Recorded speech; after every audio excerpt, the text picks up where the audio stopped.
نہ ڈرنے کا مطلب یہ نہیں ہے کہ آپ احتیاط نہ برتیں، نہ ڈرنے کا مطلب یہ نہیں ہے کہ آپ انتظامات نہ کریں، نہ ڈرنے کا مطلب میدان میں آئیں گے تلوار بھی لے کر کے نہیں آئیں گے، ہم تو ڈرتے ہی نہیں کسی چیز سے۔ نہ ڈرنے کا مطلب یہ نہیں ہے، نہ ڈرنے کا ڈر وہ ڈر جس سے منع کیا گیا، جو نہیں ہونا چاہیے، کہ ڈر کی وجہ سے انسان میں جرأت عمل ختم نہ ہو جائے۔ کبھی کبھی ہوتا ہے آپ کو پتا چلا کہ جی باہر یہ جو ہے سانپ ہے، آپ کیا کریں گے؟ ایک ڈر تو یہ ہے کہ آپ کمرہ بند کر کے بیٹھ گئے کہ ہم باہر ہی نہیں نکلیں گے۔ دوسرا ڈر ہے کمرے سے باہر نکلیں گے ڈنڈا ہاتھ میں لے کے نکلیں گے، ڈنڈا ہاتھ میں لے کے نکلیں گے، عمل سے دستبردار نہیں ہوں گے۔ ایک ڈر وہ تھا جو کوفیوں کے پاس تھا کہ ڈر کے مارے انہوں نے امام حسین کا ساتھ چھوڑ دیا۔ کیوں عمر سعد کی فوج میں گئے تھے؟ کیا امام حسین کو پہچانتے نہیں تھے؟ فرزدق کا یہ ایک جملہ بہت کچھ سمجھانے کے لیے کافی ہے، قلوبہم معک وسیوفہم علیک، مولا دل آپ کے ساتھ ہیں مگر تلواریں آپ کے خلاف ہیں۔ دل آپ کے ساتھ ہے کیا مطلب؟ یعنی دل سے وہ آپ کو حق پر سمجھتے ہیں، وہ دل سے گواہی دیتے ہیں حسین حق پر ہے، یزید باطل پر ہے، حسین کا ساتھ کیوں نہیں دیتے؟ حل من ناصر کی صدا سننے کے باوجود لشکر عمر سعد میں رہے، کیوں؟ لشکر عمر سعد میں رہ کر کے دعا امام حسین کے لیے کر رہے، اللہم انصر حسینا، خدایا حسین کو کامیابی دے دے، مگر کھڑے ہیں عمر سعد کے لشکر میں۔ کس لیے؟ کیوں نہیں ہر کی طرح حسین کے پاس آ جاتے؟ حسین تو ہر لحظہ معاف کرنے کو تیار ہے نا۔ شہادت علی اصغر کے بعد بھی امام حسین سمجھانے کے لیے گئے ہیں، اگر اس وقت بھی وہ توبہ کرنے کو تیار ہو جاتے تو امام حسین انہیں اسی طرح سے معاف کر دیتے جیسے ہر کو معاف کیا تھا۔ کیوں نہیں آئے؟ ڈر، خوف، کس چیز کا خوف؟ ہماری جان کہیں نہ چلی جائے، جان جانے کا خوف، مال چھن جانے کا خوف، ذلت و رسوائی کا خوف، یہ وہ خوف ہے جس کی توحید اجازت نہیں دیتا۔ لیکن یہ کہ ہم احتیاط نہ کریں، ہم انتظام نہ کریں، ہم تیاری نہ کریں۔ عزیزو، امیر المومنین علی بن ابی طالب علیہ السلام سے زیادہ نڈر، بے خوف، شجاع کون تھا؟ لیکن مولا بھی جب میدان میں جاتے تھے تو ذرا پہن کے جاتے تھے، ذرا پہن کے جاتے تھے نا، کاہے کے لیے؟ ڈر ہوتا تو میدان میں نہ آتے، اگر ڈر ہوتا تو وہی رد عمل علی کا بھی ہوتا جو بقیہ کا تھا۔ اگر علی کے یہاں خوف ہوتا تو جنگ خندق میں رسول کی صدا بے جواب رہ جاتی، کوئی مدد کے لیے کھڑا ہی نہ ہوتا۔ ڈر نہیں ہے، خوف نہیں ہے، مگر اس کے بعد بھی تلوار لے کر کے میدان میں جاتے تھے، اس کے بعد بھی زرہ پہن کے میدان میں جاتے تھے۔ تو نڈر ہونے کا مطلب یہ نہیں ہے کہ اب آپ احتیاطی چھوڑ، ہم تو نہیں ڈرتے صاحب، موت آنا ہے تو آ جائے گی، ہم تو 20 سڑک پہ راستہ چلتے، گاڑیاں آئیں جائیں ٹکر ماریں کچھ بھی کریں۔ اس کا مطلب یہ نہیں ہے، مطلب یہ ہے کہ آپ ڈرے نہیں، یعنی ڈر کے عمل نہ چھوڑ دیں، میدان سے ہٹ نہ جائیں، حق کو باطل اور باطل کو حق نہ کہنے لگے، جو آج ہم اندر دیکھ رہے ہیں اپنے ملک میں۔ آج مختلف شخصیتوں کے ذریعے سے ایسے ایسے بیانات سننے کو ملتے ہیں، ایسی ایسی حرکتیں نظر آتی ہیں کہ ان سے ان حرکتوں کی امید نہیں کی جا سکتی تھی۔ کس چیز نے ان کو ایسی حرکتوں پر آمادہ کیا، ایسے بیانات پر آمادہ کیا؟ خوف کے علاوہ کچھ اور ہے؟ نہ ڈرنے کا مطلب یہ ہے کہ حق کو حق کہو، باطل کو باطل کہو۔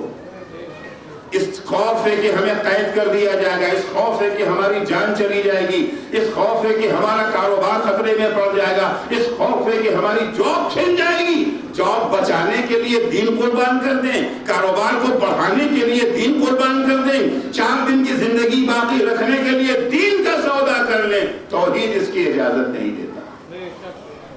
ورنہ احتیاط کرنے میں کوئی حرج نہیں ہے کہ انسان احتیاط سے کام لیا کرے۔ عزیزو، ڈرانے کا کام کون کرتا ہے؟ شیطان کرتا ہے۔ قرآن مجید کی آیت پڑھتا ہوں، الشیطان یعدکم الفقر ویأمرکم یأمرکم بالفحشاء واللہ یأمر واللہ یعدکم فضلا واللہ یعدکم مغفرتا منہ وفضلا ان اللہ بما تعملون بصیر. شیطان ہے جو تمہیں ڈراتا ہے. کس چیز سے ڈراتا ہے؟ غربت سے ڈراتا ہے. اگر کاروبار میں جھوٹ نہ بولو گے تمہارا بزنس تباہ ہو جائے گا، دانے دانے کے لیے محتاج ہو جاؤ گے. اگر بزنس اور کاروبار میں ایک دوسرے کو ٹوپی نہ پہناؤ گے، دھوکہ نہ دو گے تو کاروبار کہاں چل سکتا ہے. اگر تم مذہبی علامتوں کو لیے گھومو گے تو تمہارے ساتھ کوئی بزنس نہیں کرے گا، تمہیں کوئی اچھی جاب نہیں دے گا. اچھی جاب چاہیے تو ظاہر ہی نہ ہونے دو کہ تم مسلمان ہو. اب اگر وہ آدھار کارڈ میں جو ہے مسلمانوں والا نام لکھا ہے وہ تو مجبوری ہے، پھر میں کہے نہیں بھائی ہم وہ والے مسلمان نہیں ہیں. کہتے ہیں نا بعض افراد ہم وہ والے مسلمان نہیں ہیں، ہم تو روشن خیال مسلمان ہیں، ہم تو مین اسٹریم میں شامل ہونے والے مسلمان ہیں، ہم تو یہ جو ہے مکھیہ دھارا والے مسلمان ہیں. کوئی ایسا عمل انجام نہیں دینا چاہتے جس سے پتہ چلے کہ یہ مسلمان ہے. کیونکہ جہاں آپ نے اسلامی تہذیب کو اپنانا چاہا، جہاں آپ نے اسلامی عقائد کے مطابق زندگی بسر کرنا چاہا، جہاں آپ نے اسلامی احکام پر عمل کرنا چاہا، فوراً آپ کے اوپر جو ہے وہ شدت پسند وغیرہ وغیرہ کا ٹھپا یہ جو ہے وہ لگا دیا جائے. اس سے ڈر کر کے اگر آپ اپنے دین سے دستبردار ہو جائیں، اس خوف سے منع کیا جائے. الشیطان یعدکم الفقر، شیطان تمہیں اس بات سے ڈراتا ہے کہ تم غربت کا شکار ہو جاؤ گے.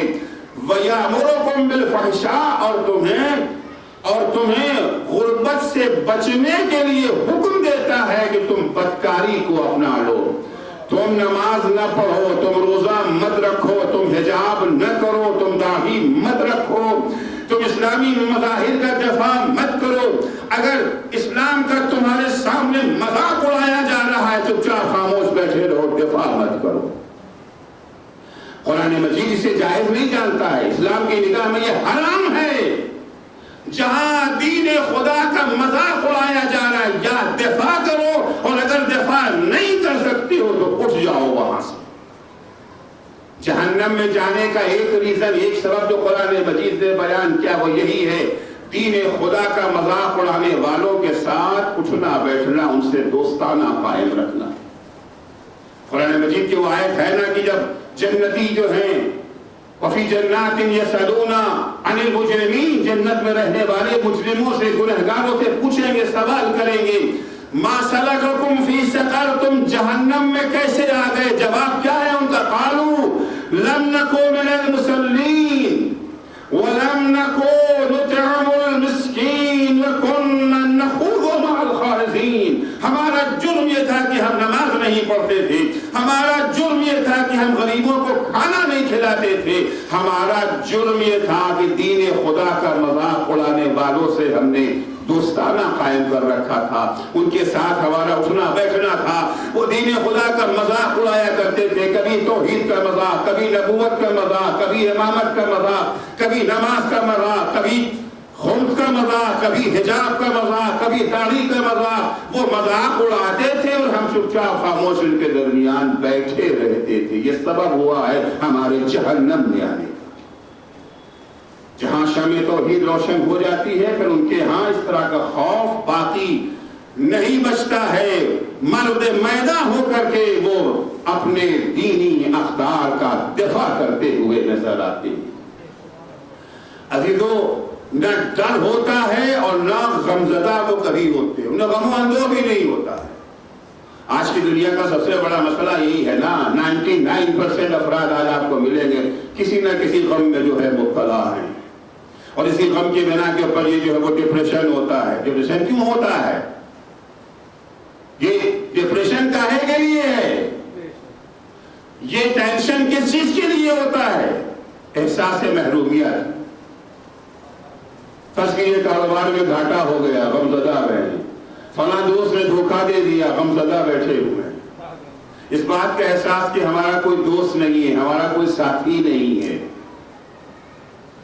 اس احساس کی وجہ سے جو ہے انسان غم و اندوہ میں جو ہے مبتلا ہو جاتا ہے، اسٹریس اسی لیے آ جاتا ہے، ڈپریشن اسی لیے ہو جاتا ہے۔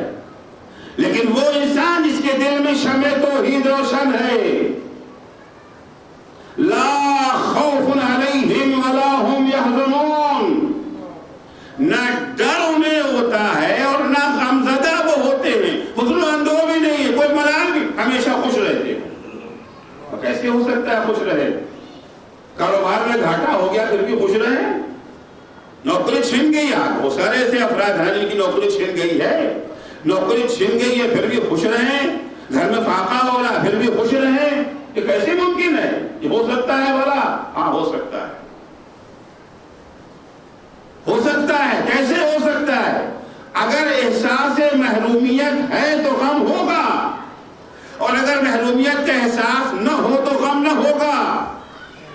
کیوں نہیں ہوگا احساس؟ جاب چھوٹ گئی ہے، بزنس میں گھاٹا ہو گیا ہے، آپ کہتے ہیں احساس محرومیت نہ ہو۔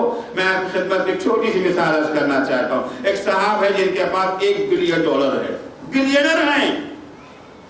اگر 10-20 ہزار ڈالر ان کا غائب ہو جائے تو انہیں کوئی احساس ہوگا؟ ہاں، جس کی کل کائنات یہی ہو اس کے لیے $10,000 تو بہت ہوتا ہے، لیکن جس کے پاس $1 بلین ہے، $1 ارب ہے، بلینر کے پاس سے اگر 2-4 ہزار $10,000 کہیں چلا گیا، کچھ ہو گیا، اس کی صحت پہ کوئی اثر ہو گیا؟ ہرگز نہیں، کیونکہ 10,000 کے مقابلے میں $1 بلین 10,000 کی حیثیت ہی کچھ نہیں ہے۔ عزیزو، وہ موحد جس کے دل میں شمع توحید روشن ہے، وہ موحد جس کے دل میں توحید نے جگہ بنا لی ہے، اس کی نگاہ میں توحید اتنی بڑی دولت ہے کہ دنیا کے کاروبار کا گھاٹا کوئی گھاٹا نہیں ہوتا ہے۔ اس حقیقت کو اگر سمجھنا ہے تو چلیے میدان عرفات میں چلیے۔ 9 ذی الحجہ ہے، سرکار سید الشہداء امام حسین علیہ السلام دعائے عرفہ پڑھ رہے ہیں۔ دعائے عرفہ موجود ہے مفاتیح میں، پا کر کے دیکھ لیجئے گا۔ امام دعا پڑھ رہے ہیں، زار و قطار امام کی آنکھوں سے آنسو جاری ہے۔ اس میں ایک جملہ امام فرماتے، الہی ماذا وجد من فقدک وما الذی فقد من وجدک، خدایا جسے تو مل گیا اس نے کیا کھویا، اور جسے تو نہ ملا اس نے کیا پایا۔ توحید کی قیمت سمجھ میں آئی؟ اربوں ڈالر بھی اگر آپ کے اکاؤنٹ میں موجود ہوں، لیکن اگر آپ کے دل میں شمع توحید فروزہ نہیں ہے، اگر دولت توحید سے محروم ہے تو یہ دولت کچھ بھی نہیں اس دولت کے مقابلے میں۔ اور اگر جو کی سوکھی روٹی بھی میسر نہ ہو، اس کے باوجود دل میں شمع توحید روشن ہے، 3 دن کی بھوک ہے، 3 دن کی پیاس ہے، بچے بھوکے ہیں، ننھا شیرخوار علی اصغر بھوکا ہے، اس کے باوجود حسین کہتے ہیں جو ہمارے پاس دولت موجود ہے وہ کسی کے پاس دولت نہیں ہے۔